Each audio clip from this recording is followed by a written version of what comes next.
రాష్ట్రంలో గత 2-3 రోజులుగా సింగరేణి టెండర్ల కుంభకోణం, ముఖ్యమంత్రి గారు మంత్రుల మధ్య వాటాల పంచాయతీలు మనం చూస్తూ ఉన్నాం.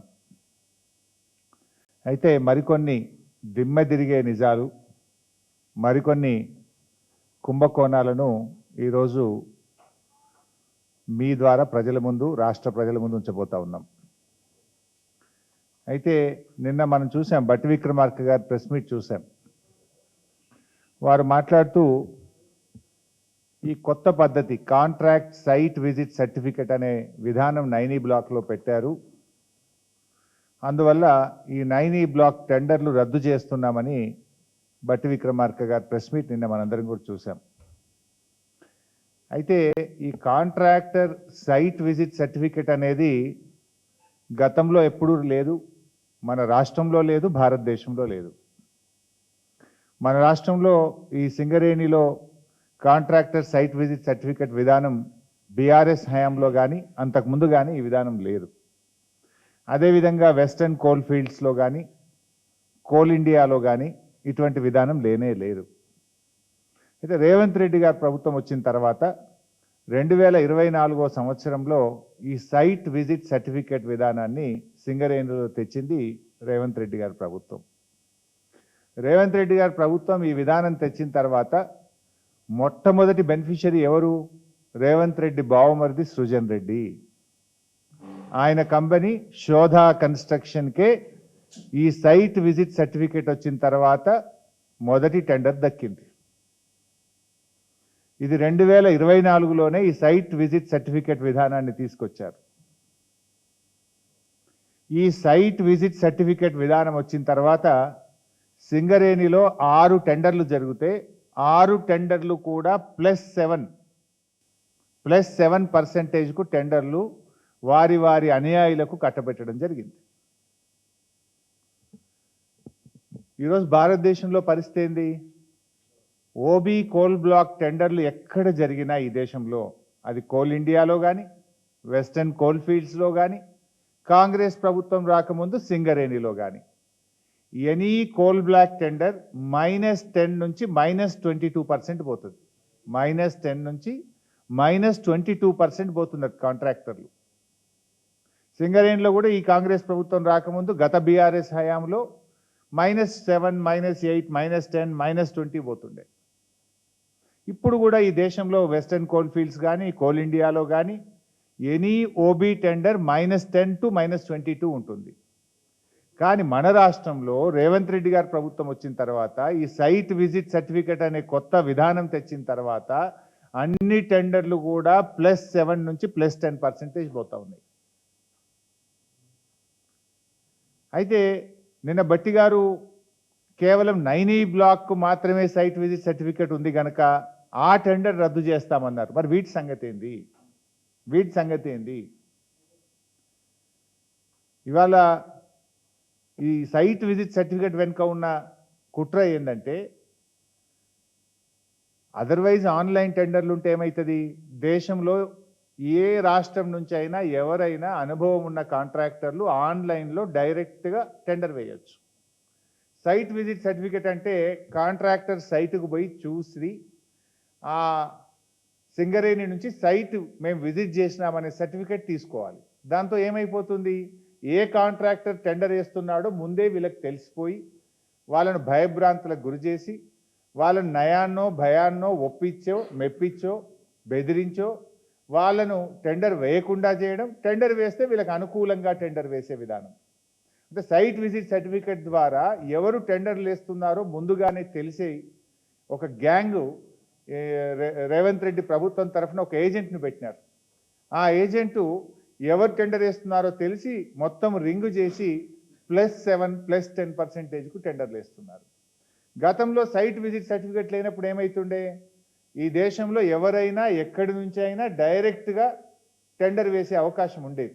ఇప్పుడు ఆ అవకాశం లేకుండా చేసి ముందుగానే ఎవరు టెండర్ వేస్తున్నారో తెలుసుకొని నయాన్నో భయాన్నో బెదిరించో ఒప్పించో మెప్పించో వాళ్ళని టెండర్ వేయకుండా చేసి తమ అనుయాయులకు ఈ టెండర్లు కట్టబెడతా ఉన్నారు. అందుకే ఈ సైట్ విజిట్ సర్టిఫికేట్ వచ్చిన తర్వాత సింగరేణిలో జరిగిన వేల కోట్ల రూపాయల టెండర్లు +7 నుంచి +10%కు వీరు కట్టబెట్టుకున్నారు, పర్సెంటేజీలు కొల్లగొడుతున్నారు. అదే పద్ధతిలో ఈ నైనీ బ్లాక్ చేయబోతే ఏం జరిగింది? వాటాల పంచాయతీ వచ్చి ఇవాళ రోడ్డు మీద పడ్డటువంటి పరిస్థితి మనం చూస్తున్నాం. అయితే ఈ సైట్ విజిట్ సర్టిఫికేట్ మీద దేశవ్యాప్తంగా అనేక కంప్లైంట్స్ వచ్చినాయి. ఇది ఎక్కడిది? వెస్టర్న్ కోల్ ఫీల్డ్స్లో లేనిది, కోల్ ఇండియాలో లేనటువంటిది. కోల్ ఇండియా ఈజ్ మదర్ అన్నట్టు వీటన్నిటికీ. అక్కడ లేనటువంటి విధానం ఇక్కడ ఎందుకు పెడతా ఉన్నారు అని అనేక కంప్లైంట్స్ కూడా వచ్చినాయి. సరే, ఇది ఈ విధానం తెచ్చి ఈ రకంగా వీళ్ళు ఏ రకంగా కొల్లగొడుతున్నారో మనం స్పష్టంగా ఈరోజు నేను ఆధారాలు కూడా నా దగ్గర ఉన్నాయి, అన్ని ఆధారాలు కూడా బయట పెడతాను. ఇలా రెండవ కోణం ఉంది. రెండవ కోణం ఏంటంటే, గతంలో ఇదే సింగరేణిలో బీఆర్ఎస్ ప్రభుత్వ హయాంలో టెండర్లు జరిగి -10, -20 ఉన్న టెండర్లు కొన్ని ఉన్నాయి. అవి ఇప్పుడు రద్దు చేసి అదే కాంట్రాక్టర్కు వారి అనుయాయులకు ఇప్పుడు మళ్ళీ రింగ్ చేసి +7%తో టెండర్లు కట్టబెడతా ఉన్నారు. అది చేస్తే ఇప్పుడు -10 +7 అంటే 17% డిఫరెన్స్. గతంలో బీఆర్ఎస్ హయాంలో ఇటువంటి విధానం లేక కాంపిటేటివ్ మెథడ్లో టెండర్లు జరిగినాయి. ఆ టెండర్లను రద్దు చేసి వీళ్ళంతా కూడా కూడబలుక్కొని అదే కాంట్రాక్టర్లకు ఆ కంపెనీ పేరు మీద కాకుండా వాళ్ళ సిస్టమ్ కన్సర్న్ వాళ్ళ అనుయాయులకు ఈరోజు +7 మీద టెండర్లు కట్టబెట్టి కమిషన్లు కొల్లగొడతా ఉన్నారు.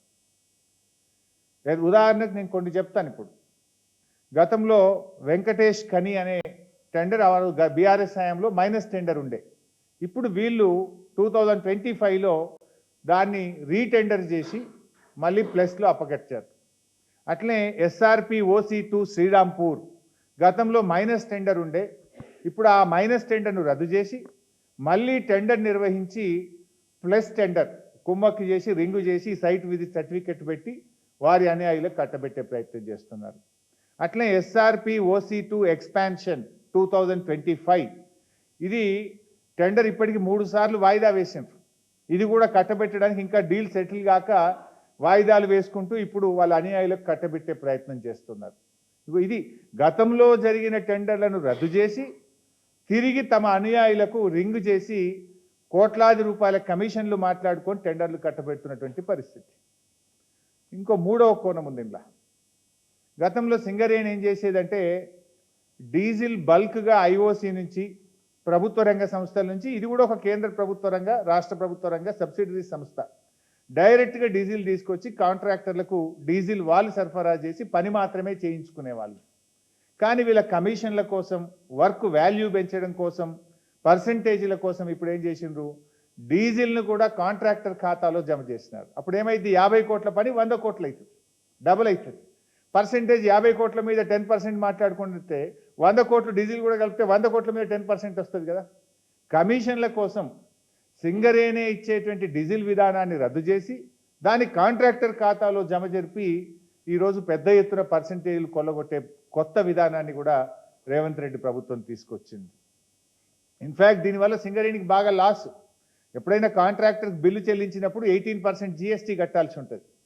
నువ్వు 50 కోట్లు పని చేస్తే 50 కోట్ల మీదనే నీకు GST కట్టాలి. ఇప్పుడు డీజిల్ కూడా కలిపితే ఏమవుతుంది, అది డబుల్ రేట్ అవుతుంది, 100 కోట్లు అవుతుంది 50 కోట్ల పని. ఇప్పుడు 100 కోట్ల మీద GST కడితే సింగరేణి సంస్థకు నష్టం కదా. అంటే ఈ రకంగా సంస్థకు నష్టమైనా సరే మాకు కమిషన్లు పెరగాలి, మాకు కమిషన్లు వస్తే చాలు అని చెప్పి ఈ కొత్త డీజిల్ విధానాన్ని కూడా తీసుకొచ్చి ఇటు సంస్థకు నష్టం చేస్తున్నారు, మరోవైపు వీళ్ళు కమిషన్లు కొల్లగొడుతున్నటువంటి పరిస్థితి. ఇదంతా కూడా ఎవరి కన్సర్న్లో జరుగుతుంది, ముఖ్యమంత్రి గారి దగ్గరి సన్నిహితుడు, ఆయన సమీప బంధువు కనుసన్నల్లోనే ఇదంతా జరుగుతూ ఉంది. ఎవరికి టెండర్ రావాలన్నా, ఎవరికి సైట్ విజిట్ సర్టిఫికెట్ రావాలన్నా ఆయన ఆజ్ఞ లేదే సర్టిఫికెట్ రాదు, టెండర్ దక్కదు. ఒక రింగ్ లీడర్, ఒక గ్యాంగ్ లీడర్ని పెట్టినారు. ఒక్కొక్క దానికి ఒక గ్యాంగ్ లీడర్. సింగరేణికి కూడా ఒక గ్యాంగ్ లీడర్ని పెట్టి ఇలా ఆయన కనుసన్నల్లో ఇక్కడ సైట్ విజిట్ సర్టిఫికెట్లు, టెండర్లు దక్కించుకునేటువంటి విధానాన్ని ఇలా ఈ ప్రభుత్వం, రేవంత్ రెడ్డి ప్రభుత్వం తీసుకొచ్చింది. ఇలా నేను ఒకటి అడుగుతా ఉన్నా, చీటికి మాటికి సిట్ అంటున్నావు కదా, చీటికి మాటికి ఎంక్వైరీలు అంటున్నావు కదా, నేను ఇంత ఓపెన్గా ఫ్యాక్ట్స్ బయట పెడుతున్నా. నీకు నిజాయితీ ఉంటే, దమ్ము ఉంటే దీన్ని CBI విచారణకు ఆదేశించు. అన్ని సాక్ష్యాలతో సహా నేను సిబిఐకి అందించడానికి సిద్ధంగా ఉన్నా. ఇప్పుడు కిషన్ రెడ్డి గారు కోల్ ఇండియా మినిస్టర్. ఇలా కేంద్ర ప్రభుత్వంకు సింగరేణిలో 49% వాటా ఉంది. కిషన్ రెడ్డి గారు ఇవాళ రేవంత్ రెడ్డితో బీజేపీకి అక్రమ సంబంధం లేకపోతే, రేవంత్ రెడ్డి బీజేపీల మధ్య చీకటి ఒప్పందం లేకపోతే వెంటనే దీని మీద సిబిఐ విచారణకు ఆదేశించాలని నేను బీజేపీ పార్టీని, కిషన్ రెడ్డి గారిని నేను డిమాండ్ చేస్తా ఉన్నా. మీరు కుమ్మక్కు కాకపోతే ఆదేశించండి, మీరు సిబిఐ విచారణకు ఆదేశించండి. నా దగ్గర ఉన్న అన్ని ఆధారాలు తెచ్చి నేను సిబిఐకి ఇవ్వడానికి సిద్ధంగా ఉన్నా. నేను చెప్పిన ప్రతి విషయం మీద కూడా నా దగ్గర ఆధారం ఉంది. అందుకే ఇవాళ మీరు ఇంకోటి గమనిస్తే 2 సంవత్సరాల నుంచి సింగరేణికి ఒక పర్మనెంట్ సిఎండి లేడు. వీళ్ళ అడుగులకు మడుగులొత్తే విధంగా, వీళ్ళ అరాచకాలను చేసుకునే విధంగా ఇన్ఛార్జ్ ఎండీలను పెట్టి అడ్డగోలు వ్యవహారాలు ఇవాళ సింగరేణిలో నడిపిస్తూ ఉన్నారు. జనరల్గా సింగరేణికి ఒక సీనియర్ మోస్ట్ ఐఏఎస్ అధికారిని, ఒక స్పెషల్ చీఫ్ సెక్రటరీ ర్యాంక్, ఒక ప్రిన్సిపల్ సెక్రటరీ ర్యాంక్లో ఉండే సీనియర్ అధికారులను సింగరేణి సీఎండీగా పెడుతూ ఉంటారు. కానీ ఈ ప్రభుత్వం వచ్చిన 2 ఏళ్ల నుంచి సింగరేణికి రెగ్యులర్ సీఎండీఏ లేడు, ఒక రెగ్యులర్ జేఎండీ లేడు, రెగ్యులర్ డైరెక్టర్లు లేరు. ఇన్ఛార్జీలను పెట్టి ఈ అడ్డగోలు వ్యవహారాలకు తెరలేపినారు. తమ యొక్క అడ్డగోలు వ్యవహారాలు, తమ పర్సంటేజీలు, తమ చీకటి ఒప్పందాలు, కాంట్రాక్టర్లు దక్కించుకోవడానికి వీళ్ళు ఇన్ఛార్జీల పాలన కొనసాగిస్తూ ఇదంతా కూడా చేస్తూ ఉన్నారు. ఎందుకు లేరని నేను అడుగుతా ఉన్నా. నేను భట్టి గారిని అడుగుతా ఉన్నా, భట్టి గారు ఈ సైట్ విజిట్ సర్టిఫికేట్ మీరు లేదని చెప్పి 9E బ్లాక్ను రద్దు చేసినారు కదా, మరి సైట్ విజిట్ సర్టిఫికేట్ పేరు మీద జరిగిన అన్ని టెండర్లు రద్దు చేయాలని చెప్పి నేను డిమాండ్ చేస్తూ ఉన్నా. దీని మీద వెంటనే సిబిఐ విచారణ ఆదేశించాలని నేను డిమాండ్ చేస్తూ ఉన్నా. ఈ సైట్ విజిట్ సర్టిఫికేట్ విధానాన్ని సింగరేణిలో శాశ్వతంగా రద్దు చేయాలని చెప్పి నేను డిమాండ్ చేస్తూ ఉన్నా. ఈ డీజిల్ విధానం తెచ్చి కమిషన్లు కొల్లగొట్టే ఈ కొత్త విధానాన్ని రద్దు చేయాలని మేము డిమాండ్ చేస్తూ ఉన్నాం. సింగరేణికి ఒక నిజాయితీ కలిగిన ఒక ఉన్నత అధికారిని సీఎండీగా శాశ్వత ప్రాతిపదికన నియమించాలని చెప్పి కూడా ఈరోజు మేము డిమాండ్ చేస్తూ ఉన్నాం. మరి అదేవిధంగా నేను గతంలో కూడా ఒకసారి చెప్పిన, ఈ సింగరేణి సంగతి ఏమో ఇట్లా ఉన్నది. గతంలో ఈ క్యాబినెట్ ఒక దండుపాలెం మూట అని చెప్పి నేను ఆరోపిస్తే నా మీద ఈ మంత్రులంతా కూడా విరుచుకపడ్డారు నా మీద. ఇప్పుడు నేను అడుగుతున్నా, మీ దండుపాలెం మూట కాకపోతే ఏంది? మీరే బయటపడుతున్నారు కదా, తన్నుక సస్తున్నారు కదా. ఇప్పుడు ఈ 9E బ్లాక్ టెండర్లలో ముఖ్యమంత్రి వర్సెస్ భట్టి గారు వర్సెస్ కోమటిరెడ్డి కదా, ముగ్గురు దన్నుకుంటేనే కదా ఇదంతా విషయం బయటకు వచ్చింది. ఇలా బొగ్గు టెండర్లలో, సింగరేణి టెండర్లలో రేవంత్ రెడ్డి గారు వర్సెస్ భట్టి గారు వర్సెస్ కోమటిరెడ్డి గారు. నాకు దక్కాలంటే నాకు దక్కాలి, నా మనుషులకు దక్కాలంటే నా మనుషులకు దక్కాలని ముగ్గురు మధ్య వాటాల పంచాయతీ కాకపోతే ఏంది ఇది? పాపం మధ్యలో ఐఏఎస్ అధికారులు, జర్నలిస్టులు బలిపశువులు అయిపోయినారు. మీ వాటాల పంచాయతీకి, మీ టెండర్ల పంచాయతీకి, మీ కాంట్రాక్టర్ల పంచాయతీకి ఐఏఎస్ అధికారులను ఎందుకు బలి చేస్తున్నారు? జర్నలిస్టులు ఎందుకు బలి చేస్తున్నారు? మీరు తన్నుక సచ్చింది నిజం, వాటాల కోసం కొట్టుకున్నది నిజం, నాకంటే నాకు టెండర్ అని చెప్పి తన్నుకున్నది నిజం. దీంట్లో జర్నలిస్టులు ఏం పాపం చేసిండ్రు? ఇది ముగ్గురు అనుకున్నారు. గతంలో మీరు చూశారు డెక్కన్ సిమెంట్స్ యజమానిని ముఖ్యమంత్రి గారి ఇంటికి ఎదురుగా గెస్ట్ హౌస్లో తుపాకీ పెట్టి వసూలు చేసిండ్రు అని స్వయంగా కేబినెట్ మంత్రి గారి కుమార్తె చెప్పారు. అది ఎవరు చేసిండ్రు? ముఖ్యమంత్రి గారికి అత్యంత సన్నిహితుడు రోహిన్ రెడ్డి గారు చేసిండ్రు అని చెప్పి మంత్రి గారి కుమార్తె చెప్పింది. అంటే మీరు అక్కడేం జరిగింది? ముఖ్యమంత్రి వర్సెస్ కొండా సురేఖ గారు. ఏం పంచాయతీ? వ్యాపారవేత్తల దగ్గర తుపాకులు పెట్టి బెదిరించిన, వసూలు చేసిన డబ్బుల్లో వాటా పంచాయతీ. అక్కడేమో డెక్కన్ సిమెంట్స్ యాజమాని ఇచ్చిన డబ్బుల్లో వాటాల పంచాయతీతోని ముఖ్యమంత్రికి దేవాదాయ శాఖ, అటవీ శాఖ మంత్రి మధ్యలో పంచాయతీ చూశాం. మరో పంచాయతీ టెండర్ల పంచాయతీ. సమ్మక్క సారక్క మేడారం టెండర్లలో దేవాదాయ శాఖ టెండర్లు పిలిచి టెండర్లు ఫైనల్ చేస్తే తనకు దక్కలేదని, పొంగులేటి గారి కంపెనీకి దక్కలేదని టెండర్లే రద్దు చేసి దేవాదాయ శాఖ నుంచి ఆ టెండర్ల విధానాన్ని R&B శాఖకు బదిలీ చేసి టెండర్లు దక్కించుకున్నది పొంగులేటి గారి కంపెనీ కాదా? అంటే సమ్మక్క సారక్క టెండర్ల విషయంలో దేవాదాయ శాఖ మంత్రి సురేఖ గారు, పొంగులేటి శ్రీనివాసరెడ్డి గారు ఇద్దరి మధ్యలో వైరం మనం ఓపెన్గా వాటాల కోసం కాంట్రాక్టర్ల కోసం పోరాడుకున్నది మనం చూడలేదా?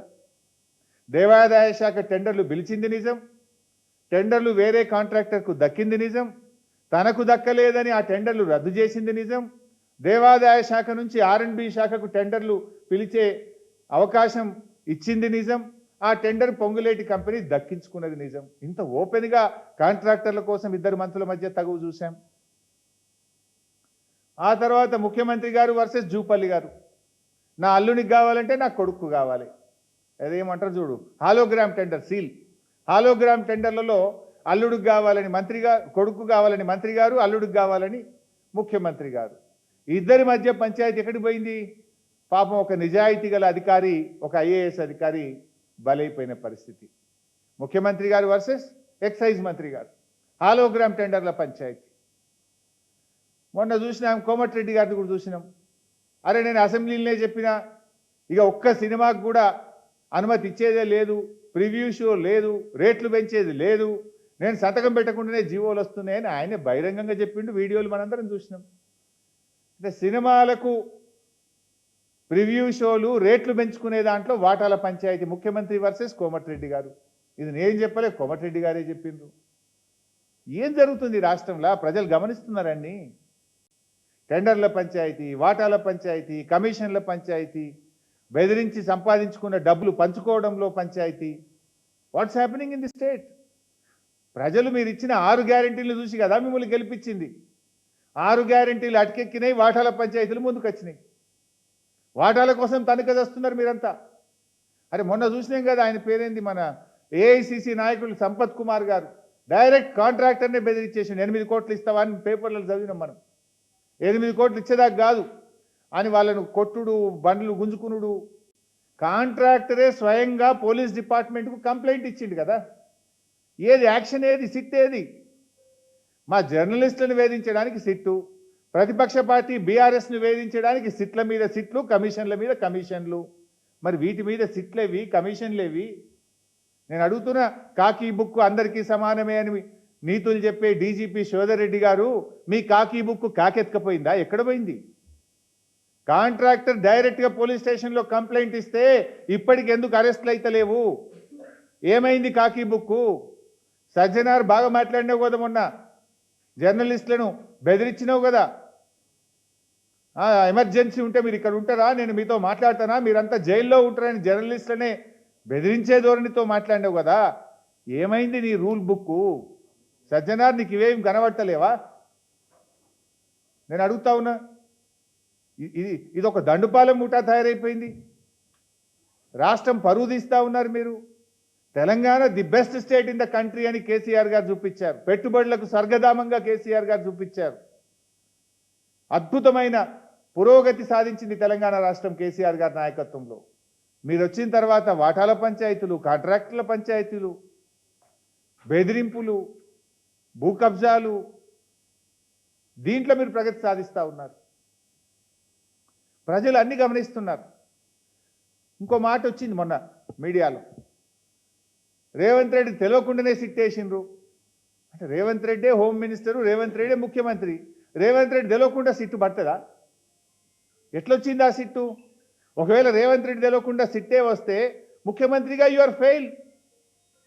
ముఖ్యమంత్రిగా నువ్వు ఫెయిల్. నీకు పాలన మీద పట్టు లేదు, నీకు పరిపాలన మీద పట్టు తప్పింది. నువ్వు ముఖ్యమంత్రిగా పనికిరావు ఆ కుర్చీకి. నీకు తెలియకుండా సిట్ వచ్చింది నిజమే అయితే నువ్వు ముఖ్యమంత్రిగా కుర్చీకి పనికిరావు. You are failed to administer the state.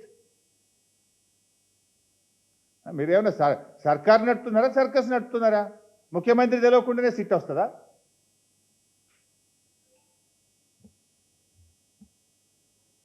Revanth Reddy గారు నిన్న మాట్లాడిన వ్యాఖ్యలు చాలా తీవ్రంగా మేము ఖండిస్తూ ఉన్నాం. బీఆర్ఎస్ జెండా గద్దెలు కూల్చాలని మాట్లాడుతుండు. బిడ్డను బీఆర్ఎస్ జెండా గద్దెల దోలికొస్తే నీ గద్దె కూల్త జాగ్రత్త అని చెప్పి హెచ్చరిస్తూ ఉన్నాం. దుమ్ము అయిపోతావు బిడ్డ నువ్వు. అయినా బీఆర్ఎస్ పార్టీ నువ్వు కూలిస్తే బీఆర్ఎస్ పార్టీ ఏదో జెండా గద్దెల్లో లేదు, ప్రజల గుండెల్లో ఉన్నది బీఆర్ఎస్ పార్టీ. బీఆర్ఎస్ పార్టీ జెండా గద్దెల్లో నువ్వు కూలిస్తే పోయే పార్టీ కాదు. తెలంగాణ ప్రజల గుండెల్లో పుట్టిన పార్టీ బీఆర్ఎస్ పార్టీ, ప్రజల హృదయాల్లో ఉన్నటువంటి పార్టీ బీఆర్ఎస్ పార్టీ. ఈ హౌలా మాటలు బంద్ చేయి, పిచ్చి పిచ్చి మాటలు బంద్ చేయి.